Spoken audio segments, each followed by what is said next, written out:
Bonjour et bienvenue dans cette séance de cours de comptabilité des sociétés qui va aborder la suite du chapitre relatif aux modifications du capital social. Nous avons abordé dans une précédente séance les augmentations du capital par rapport nouveau. Pour rappel, les augmentations de capital peuvent être par un rapport nouveau en nature ou en numéraire, par incorporation de réserves des bénéfices ou des primes d'émission, ou encore par conversion de dette ou par des modalités combinées. La première modalité ayant déjà été traitée, nous enchaînons avec les deux autres modalités restantes. Commençons par les augmentations de capital par incorporation des réserves de bénéfices ou de primes d'émission. Dans ce cas, il n'y a pas d'apport nouveau, mais seulement une restructuration des capitaux propres. L'entreprise cherche ici à améliorer l'image véhiculée auprès des tiers et notamment les bailleurs de fonds. Financièrement, l'opération se traduit souvent par l'attribution gratuite de nouvelles actions aux anciens actionnaires. Bien évidemment, ici, on va traiter de la notion de droit d'attribution qui est à peu près équivalent à la notion de droit préférentiel de souscription déjà abordée lors des apports nouveaux en numéraire. Alors, pour le traitement financier, le droit d'attribution, comme on a dit, c'est un droit dont bénéficient les anciens actionnaires lors d'une attribution gratuite d'actions nouvelles. Il correspond à leur droit sur les réserves constituées par les prélèvements sur les bénéfices antérieurs non distribués. Il est également négociable au même titre que le droit préférentiel de souscription. L'ancien actionnaire peut donc soit l'utiliser et donc se faire attribuer des actions gratuites, soit il peut le céder.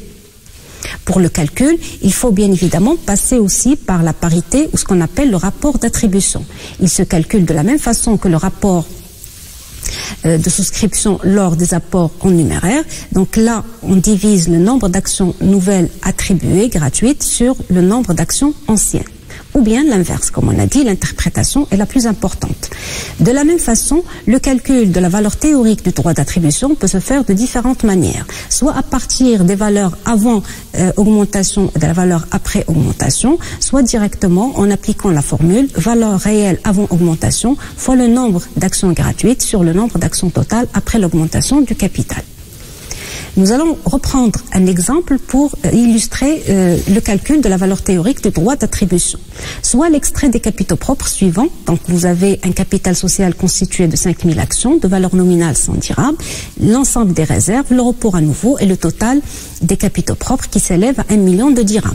Qu'on divise par le nombre d'actions de 5000, donc la valeur mathématique comptable avant augmentation, elle est de 200 dirhams. À supposer que l'entreprise décide de prélever une partie des réserves pour l'attribution gratuite de 2000 actions nouvelles, donc cela va se traduire par les changements suivants au niveau des capitaux propres.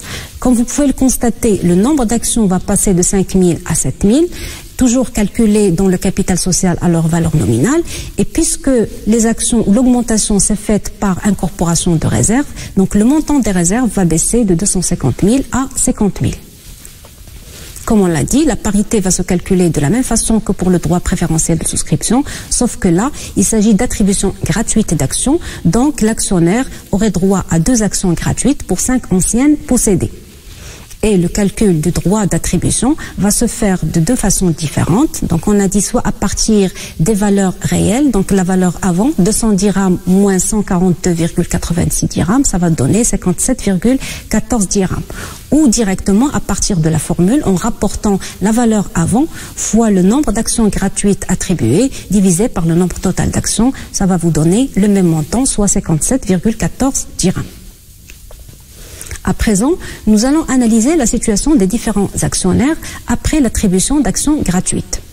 Rappelons les données de l'exemple. Donc nous avons le nombre d'actions avant augmentation qui s'élève à 5000. L'augmentation du capital s'est faite par incorporation de réserves de 100 000 dirhams et donc l'attribution gratuite de 2000 actions, ce qui porte le nombre d'actions du capital social à 7000 après l'augmentation du capital.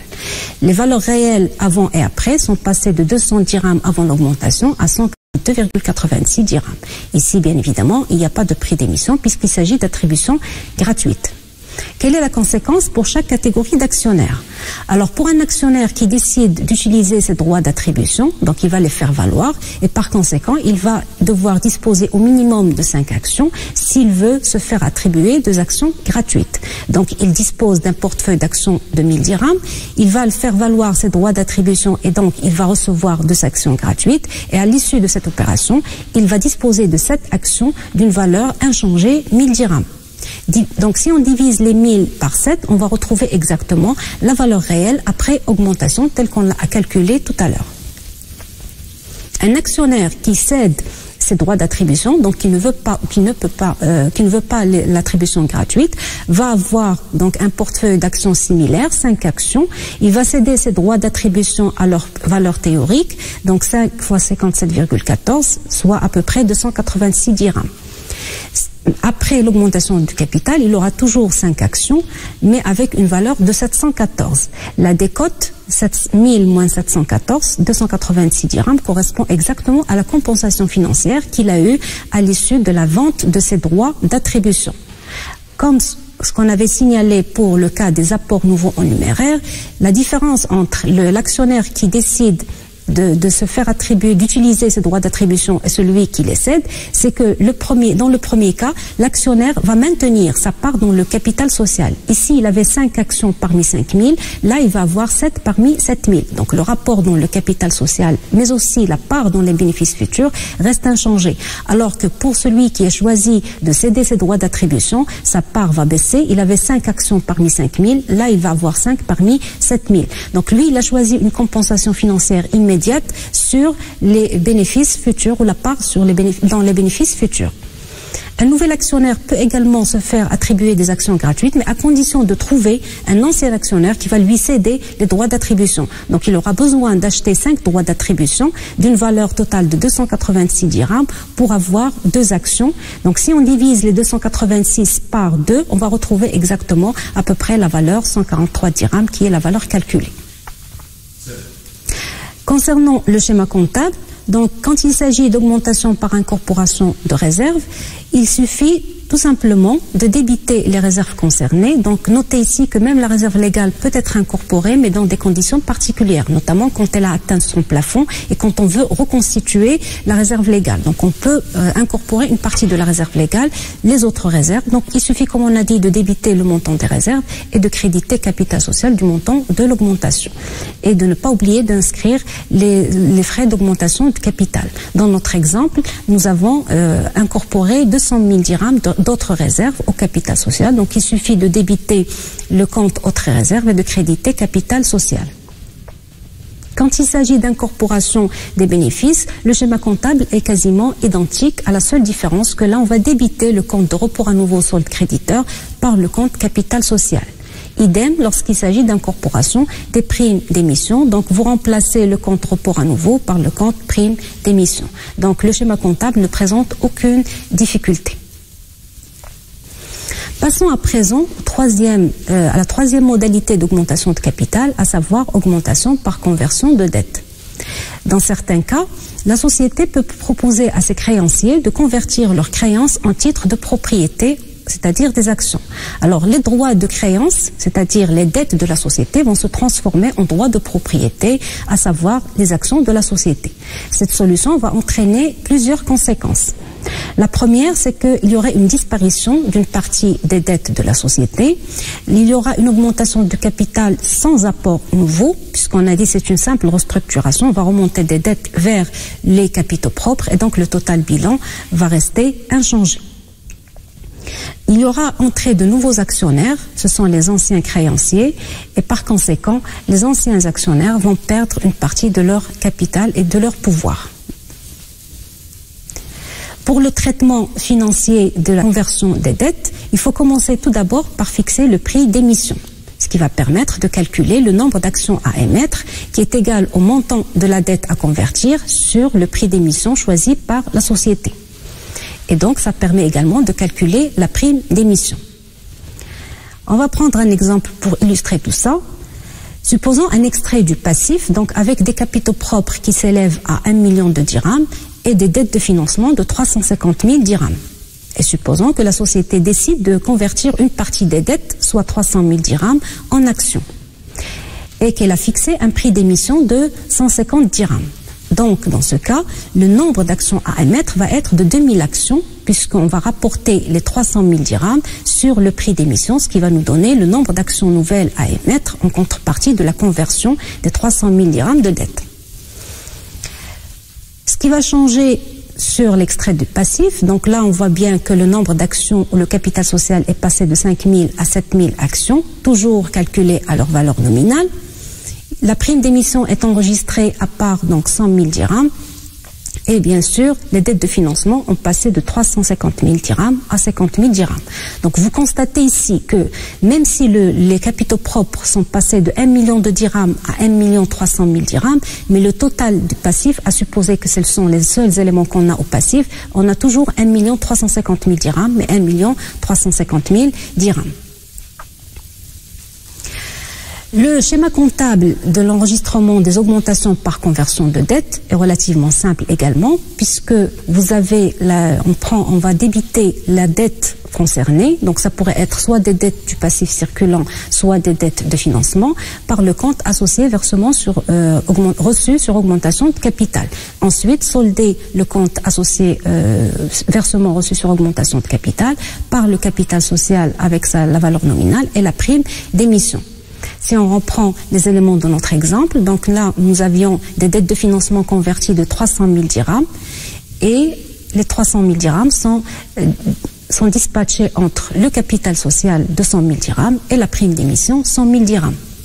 Notez bien que la comptabilisation des frais d'augmentation de capital reste inchangée, donc ce n'est pas la peine de la reproduire. Un autre schéma comptable alternatif peut exister. On peut directement passer des comptes de dette vers capital et prime d'émission sans utiliser le compte associé versement reçu sur augmentation du capital. À présent, nous allons passer à une modalité combinée qui est la double augmentation du capital.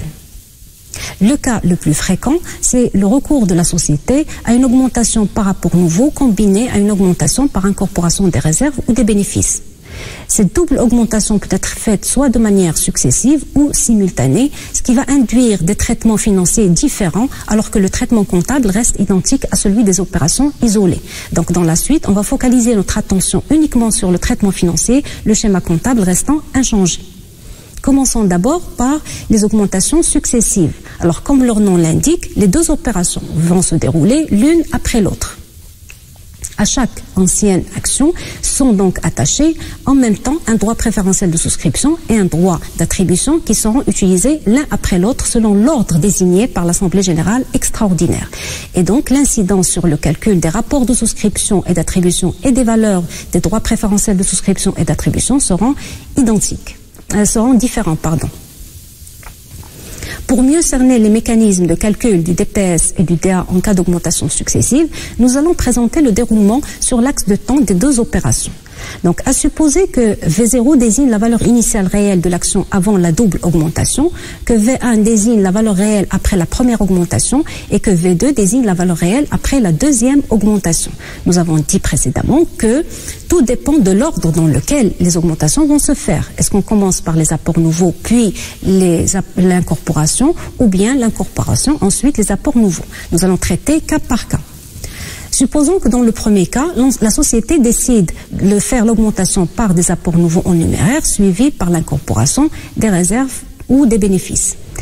Donc, dans ce cas, évidemment, on va commencer d'abord par calculer le droit préférentiel de souscription, le premier, selon la même formule. Donc, c'est la valeur initiale avant l'augmentation du capital, moins le prix d'émission, fois le nombre d'actions émises sur le nombre total d'actions après la première augmentation. Ça, c'est la première formule. Ou bien la deuxième formule, si on a calculé les valeurs réelles, ça va être la valeur réelle avant l'augmentation, moins la valeur réelle après l'augmentation.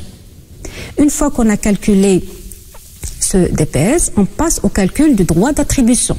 Mais cette fois-ci, ça suppose qu'on a déjà calculé la valeur réelle après la première augmentation qui va nous servir de base pour le calcul du droit d'attribution. Donc là, ça va être la valeur V1 et non pas V0 fois le nombre d'actions attribuées gratuitement sur le nombre total d'actions après les deux augmentations.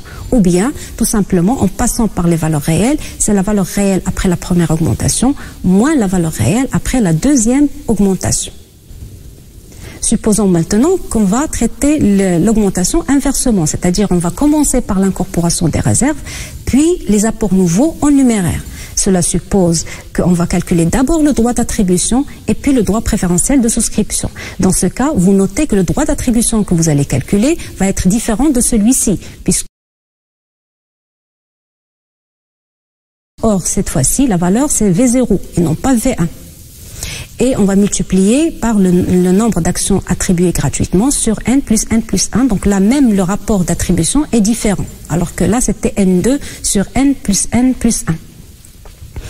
Ensuite, ceci nous permettra de calculer le DPS en deuxième lieu. Et donc, de la même façon, le DPS calculé dans ce cas sera différent de celui-ci, puisque là, on va utiliser V1 et non pas V0, moins le prix d'émission et un rapport de souscription différent. Dans ce cas-là, vous constatez que V0 et V2 vont rester inchangés. La valeur qui va changer, c'est juste la valeur après la première augmentation en fonction de l'ordre qui a été choisi par la société. Et donc, au final, dans les deux cas, le droit global restera identique, c'est-à-dire le DPS dans ce cas plus le DA sera égal à ce deuxième droit d'attribution plus le deuxième droit de souscription et c'est toujours égal à la valeur initiale V0 qui restera inchangée et la valeur finale après les deux augmentations de capital également identiques. Mais c'est la répartition entre les deux qui va changer. On va prendre une application afin d'illustrer ces éléments. Alors, supposons que le capital social avant augmentation est constitué de 10 000 actions d'une valeur nominale 100 dirhams et d'une valeur réelle de 210 dirhams. Et que la société veut faire deux augmentations de capital, une par rapport nouveau au numéraire, donc émission de 3 000 actions nouvelles à un prix de 150 dirhams. Et une incorporation de réserve à hauteur de 200 000 dirhams, soit 2 000 actions gratuites. Si on veut calculer les valeurs après chaque augmentation, donc la première valeur après la première augmentation va être bien sûr 210 fois 10 000 actions, plus le prix d'émission fois les 3 000 actions, divisé par 10 000 plus 3 000, 13 000, ce qui vous donne 196,15.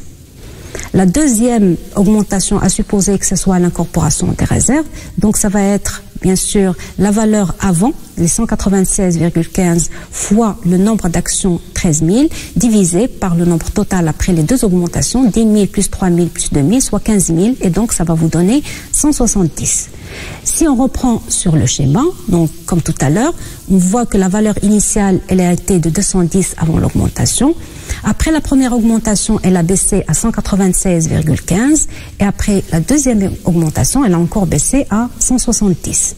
Le calcul du droit préférentiel de souscription, comme on a dit, peut se faire de deux façons différentes. Donc, soit en faisant directement la valeur avant augmentation moins le prix d'émission fois le nombre d'actions émises 3 000 divisé par le total 13 000, ou bien en faisant la différence entre la valeur initiale 210 et la valeur calculée 196,15 après la première augmentation, ce qui revient au même à 13,85 dirhams.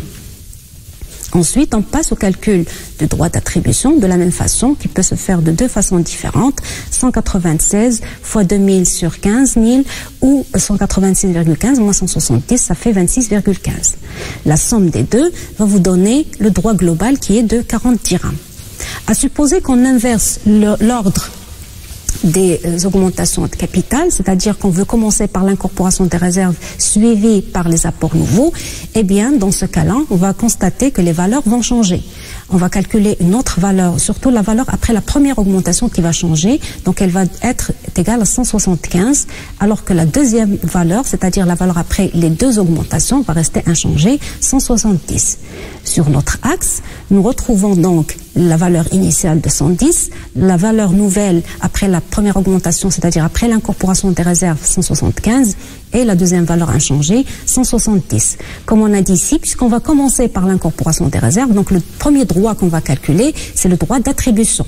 Il sera ici de 35 dirhams et le droit préférentiel de souscription sera de 5 dirhams. Donc vous notez ici également que le droit global va rester inchangé, soit 40 dirhams. Passons à présent au cas où les augmentations de capital vont se faire de façon simultanée. Alors, sur l'axe de temps, vous allez constater qu'il y a un changement radical. Nous n'avons plus de valeur V1. Nous avons juste la valeur initiale réelle avant l'augmentation, V0, et la valeur après les deux augmentations, puisqu'elles sont supposées se faire en même temps. Dans ce cas-là, pour calculer le droit préférentiel de souscription et d'attribution, si on fait juste la différence V0 moins V2, on va retrouver uniquement le droit global, c'est-à-dire on va trouver le DPS plus le DA confondu. Si on veut les calculer séparément, on est obligé de passer par ces deux formules. Donc le DPS va se faire cette fois-ci en référence à V2 moins le prix d'émission fois le rapport de souscription.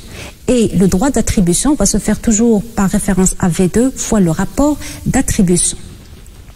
Dans l'exemple précédent, donc si on reprend les éléments, donc nous avons la valeur de 210 et de 170, et pour les calculs des droits préférentiels de souscription et d'attribution, si on applique la formule, donc 170 moins 150 fois 3000 sur 10 000, ça va donner 6 dirhams pour le droit préférentiel de souscription et 34 dirhams pour le droit d'attribution. Donc vous constatez que la somme va rester toujours identique, 40 dirhams, mais que la répartition entre les deux droits va être différente. À présent, nous avons terminé avec toutes les configurations d'augmentation de capital, toutes les modalités ainsi que les combinaisons possibles. Nous allons passer maintenant au cas de la réduction ou des réductions de capital. Les deux principales modalités qui existent, c'est soit par absorption de pertes, c'est le cas notamment où la société aura cumulé des pertes assez importantes qui vont d'abord nuire à son image vis-à-vis des tiers, mais qui peuvent également rendre impossible la distribution de bénéfices pendant une période déterminée. Et donc, ce n'est pas une bonne image pour la société. Deuxième modalité de réduction du capital, c'est par remboursement. Dans ce cas, l'entreprise va juger que le capital est trop important relativement à ses besoins et donc elle peut trouver qu'il faut le réduire. Notez bien que la réduction ne doit pas abaisser le capital en dessous du minimum légal, puisqu'on est dans une société anonyme et que le minimum légal est de 300 000 dirhams si elle n'est pas cotée. Donc c'est un minimum à respecter. Sinon, la dissolution va être faite de fait.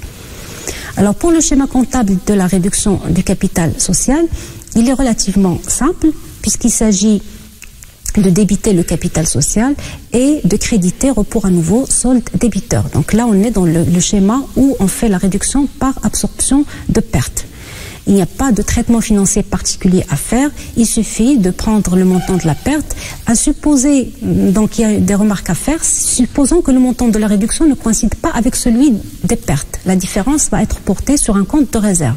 Exemple, si le capital social, on veut le réduire de 150 000 dirhams, mais que la perte, elle est de 125 000 dirhams, les 25 000 dirhams supplémentaires vont être portés au crédit du compte de réserve. Et comme d'habitude, les frais de réduction, l'entreprise va supporter des frais à l'occasion de la réduction. Il n'y a pas un compte spécifique, on va utiliser le compte autres frais préliminaires. Quand il s'agit de réduction par remboursement du capital, il faut distinguer le cas où toutes les actions sont intégralement libérées du cas où les actions sont partiellement libérées. Il y a une légère différence dans les deux schémas comptables. Alors pour le premier schéma comptable, là aussi, puisqu'il s'agit de réduction du capital, on va le débiter et on va utiliser le compte 4461 associé capital à rembourser. Là, on est en train de rembourser les actionnaires. Et on va solder action associée capital à rembourser par la banque. Ce schéma, comme j'ai dit, c'est le cas où toutes les actions sont intégralement libérées. En revanche, lorsque les actions sont partiellement libérées, cela veut dire qu'il y a une partie des actions qui est toujours présente au débit du compte 1119. Donc, pour les annuler, il faut créditer ce compte et rembourser le solde aux actionnaires. Donc là, c'est la seule différence par rapport à ce schéma-là. Donc, on débite le capital social, on crédite le 1119 pour solder la partie non encore libérée, et s'il y a un reliquat à rembourser aux actionnaires, on va le porter au crédit du compte 4461 qui va être soldé par la banque. Le troisième et dernier cas, c'est celui de l'amortissement du capital.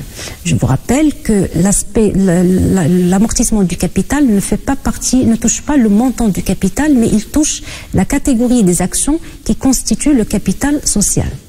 Donc là, il faut noter qu'il s'agit d'un remboursement, mais qui ne va pas réduire le montant du capital social. Les remboursements sont prélevés sur les comptes de réserve, sauf la réserve légale, et les comptes de résultats. Donc là, on ne va pas toucher le compte capital social. Les actions remboursées vont être remplacées par des actions appelées des actions de jouissance et perdent ainsi leur droit au premier dividende, éventuellement au remboursement de la valeur nominale en cas de liquidation. La société va subdiviser son compte capital social en capital social amorti et capital social non amorti, juste pour faire le suivi des actions qui auront droit au premier dividende, de celles qui n'auront pas droit à ce premier dividende. Et enfin, les sommes prélevées sur les bénéfices ou réserves pour l'amortissement du capital vont subir une retenue à la source, parce que vis-à-vis du fisc, c'est à peu près identique à une distribution de bénéfices différés. Par conséquent, le schéma comptable va comprendre plusieurs opérations. Donc, on va choisir le compte de réserve sur lequel va être amorti le capital, soit les réserves, comme on a dit, soit des reports à nouveau, solde créditeur. Et on va utiliser la même chose, associé capital remboursé, mais comme vous voyez ici, on doit faire apparaître la retenue à la source. Ce compte va être soldé lorsque le remboursement effectif va être effectué. Ensuite, comme on a dit, la société, elle a intérêt à subdiviser le capital social en capital social amorti et non amorti. Donc, elle va créer des subdivisions du compte 1111. Et enfin, elle va régler la retenue à la source à l'État. Avec l'amortissement du capital, le chapitre relatif aux modifications du capital social arrive à sa fin. La prochaine séance portera sur la dissolution de la société anonyme. D'ici là, portez-vous bien.